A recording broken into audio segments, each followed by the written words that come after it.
Tell us about when you heard you had a irregular heartbeat and like the process and how what the doctor said and how it made you decide to take a break from hooping.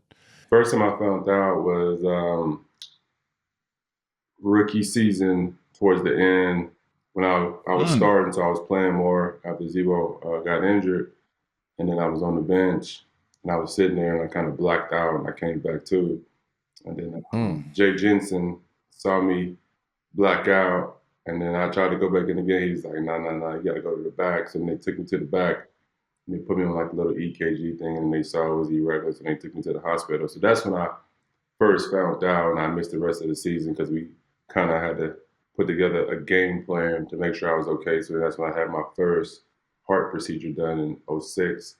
And I came back and I was fine. And then it sparked up again, I don't know, 2010. So they thought they fixed it. So they went in there to fix the issue, and they didn't fix it. So I had to go back in and have another surgery in 2010 preseason. Luckily, I got back and it was never an issue during the season. And then I had it happen 2 more times.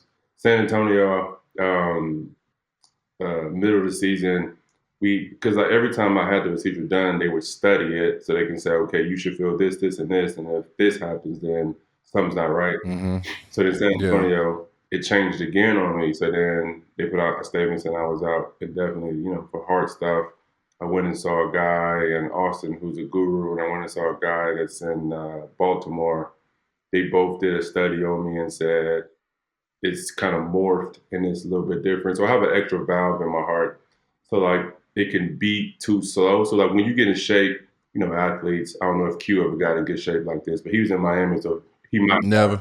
But trust me, in Miami, you definitely got in shape. But believe that. You know how it drops down, 50s, 60s or whatever.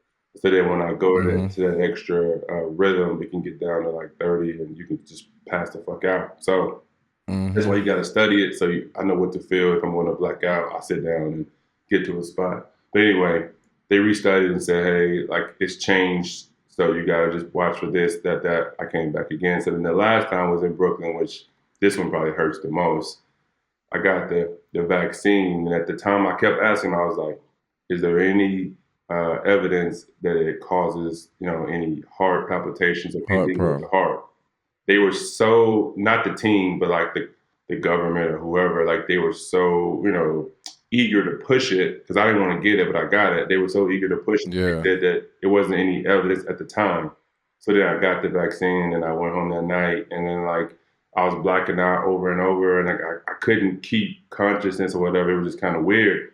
So the next morning I went to the hospital and, by then I was normal, but I was like, after what happened last night, I can't go play again. So that's when I stepped away indefinitely. Which one did you get? Which vaccine did you get?